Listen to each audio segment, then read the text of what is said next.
Hello friends, welcome back to this channel. दोस्तों, इस video में हम लोग बात करने जा रहे हैं जीटीएल इंफ्रास्ट्रक्चर लिमिटेड के लिए। लेकिन शुरू करें उससे पहले आपसे दो रिक्वेस्ट करना चाहूँगा। पहले रिक्वेस्ट कि अगर आपको डीमेट अकाउंट या ट्रेडिंग अकाउंट ओपन कराना है तो डिस्क्रिप्शन बॉक्स में देख सकते हैं, आपको एक लिंक मिल जाएगा। लिंक को क्लिक करके आप चाहें तो अपस्टॉक में अकाउंट ओपन करा सकते हैं। दूसरी रिक्वेस्ट ये है कि अगर आप इस चैनल को फर्स्ट टाइम देख रहे हैं तो सब्सक्राइब करके बेल आइकन को हिट कर लीजिए ताकि आपको वीडियोस की नोटिफिकेशन मिलती रहे और आप सबसे पहले देख पाएंगे। दोस्तों, जीटीएल इंफ्रास्ट्रक्चर लिमिटेड कंपनी अपने आप में बहुत ही बड़ी एसेट रखने वाली कंपनी है। इस कंपनी के पास 28,000 से ज़्यादा टावर्स हैं। बहुत बड़ी कंपनी है एक तरीके से इंफ्रास्ट्रक्चर वाइज अगर हम देखें तो। फिर भी ये लॉस क्यों बुक करती है अगर आप पूछेंगे तो इसका जवाब सीधा सीधा ये है कि ये कर्जे पे काम ज़्यादा करना कर्जे लेके काम करना ज़्यादा पसंद करते हैं। मुझे लगता है कि इस कंपनी को प्रॉफिटेबल बनाने के लिए थोड़ी सी सूझबूझ की ज़रूरत है। जी हाँ, सूझबूझ की ज़रूरत है। और ये कंपनी का मैनेजमेंट कहीं न कहीं चाहे तो अपने अंदर पैदा कर सकता है।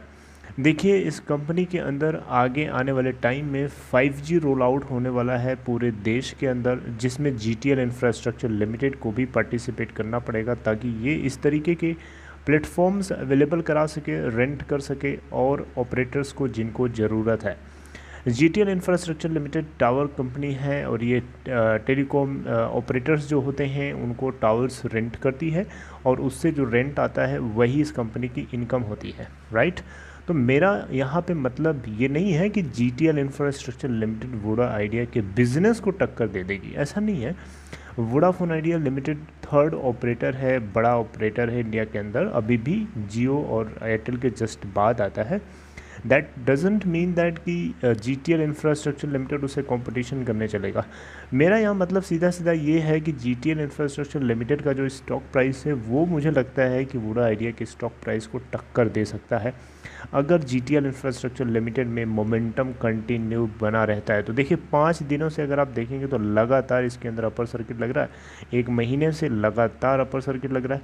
3 महीने से अगर आप देखें तो 3 महीने में फर्स्ट मंथ में नहीं हमें कोई मोमेंटम देखने को मिला, लेकिन लास्ट के 1 से 1.5 महीने से हमें इसके अंदर मोमेंटम स्टार्ट हुआ।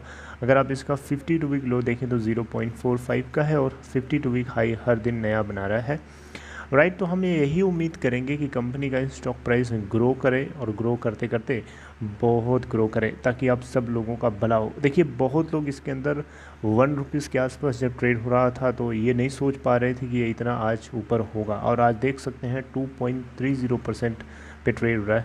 लास्ट के 1 महीने में अगर आप देखें तो ये स्टॉक 119.05% का मोमेंटम दिखाया है। लास्ट के 1 हफ्ते में अगर आप देखें तो 21.05%, ईयर टिल डेट में 206.67% की ग्रोथ दिखा चुका है। 3 महीने में देखें तो ये कंपनी का स्टॉक 206.67% ग्रो कर चुका है। 6 मंथ में 155.56% की ग्रोथ दिखाया। 1 ईयर में 109.09% की ग्रोथ है। 2 ईयर्स में 187.50% की ग्रोथ है और 3 ईयर्स में 58.62% की ग्रोथ है। वहीं आप वोडा आइडिया के स्टॉक को जाकर के देखेंगे तो किसी भी पीरियड में ग्रोथ नहीं है बल्कि डी ग्रोथ हमें देखने को मिली है। That's why I am saying that कि जीटीएल इंफ्रास्ट्रक्चर लिमिटेड का स्टॉक प्राइस जो है वोडा आइडिया के स्टॉक प्राइस को कहीं ना कहीं मात दे सकता है आने वाले टाइम में। वोडाफोन आइडिया कितना भी मार्केट बुलिश हुआ, बहुत बुल रन आया, लेकिन वोडाफोन आइडिया का स्टॉक अभी भी उसी रेंज बाउंड में अटका पड़ा हुआ है जहां पहले पड़ा हुआ था, राइट। लेकिन इन छोटे छोटे कंपनीज़ के स्टॉक्स ने धूम मचा के रख दिया, राइट। जिनके पास उतना इंफ्रास्ट्रक्चर उतना बड़ा साइज़ नहीं, उतनी बड़ी साइज़ नहीं है इनके बिज़नेस करने की, उसके बावजूद भी अगर आप इस कंपनी की जीटीएल इंफ्रास्ट्रक्चर लिमिटेड की मार्केट कैप देखें तो 2874.41 करोड़ रुपए है। दोस्तों, अगर आप पूछेंगे जीटीएल इंफ्रास्ट्रक्चर लिमिटेड के इस बुल रन के अंदर एंट्री करना सही होगा क्या, तो देखिए, एंट्री करना थोड़ा मुश्किल इसलिए है क्योंकि यहाँ पे आपको शायद आपका बाइंग ऑर्डर एग्जीक्यूट ना हो, क्योंकि यहाँ पे अपर सर्किट लग रहा है, सेलर्स नहीं होंगे तो आप कहाँ से बाई कर लेंगे। देखिए, कंपनी को Q4 के अंदर जो है 682.8 करोड़ का एक्सेप्शनली काफ़ी ह्यूज लॉस हुआ था और यही लॉस ही सबसे बड़ा वीक पॉइंट है। अगर ये लॉस इसका प्रॉफिट में कन्वर्ट हो जाता है तभी आपको डबल डिजिट में ट्रेड होता हुआ दिखाई दे सकता है। दोस्तों इसकी डिलीवरी परसेंटेज अगर आप पूछेंगे तो कल का डिलीवरी स्टेटस मैं आपको ज़रूर बताना चाहूँगा। दोस्तों कल हम लोगों ने देखा था 7 जुलाई 2021 को, इसके अंदर वॉल्यूम भी काफ़ी ट्रेड हुआ था। आप देख सकते हैं NSE और BSE दोनों का मिला करके कंबाइंड ट्रेडेड वॉल्यूम मैं बता रहा हूँ आपको। तो देखिएगा 1 10 100,000 10,000 लाख 10 लाख करोड़ 10 करोड़ 15 करोड़ 72 लाख 86,900 शेयर्स ट्रेड किए गए, जहाँ 57.65% 6% की डिलीवरी उठाई गई। डिलीवरी अगर हम कंपैरेटिवली लास्ट ट्रेडिंग सेशन 6 जुलाई से कंपेयर करें तो ड्रॉप हुआ है। 6 जुलाई को 97.2% की डिलीवरी थी और इस बार 4.5% से ड्रॉप हुई डिलीवरी में। राइट, तो देखते हैं क्या होता है आगे। लेकिन GTL इंफ्रास्ट्रक्चर लिमिटेड को लेकर के आप लोगों को कोई अपडेट आएगी तो मैं आपको डेफिनेटली अब अपडेट करने की कोशिश करूंगा।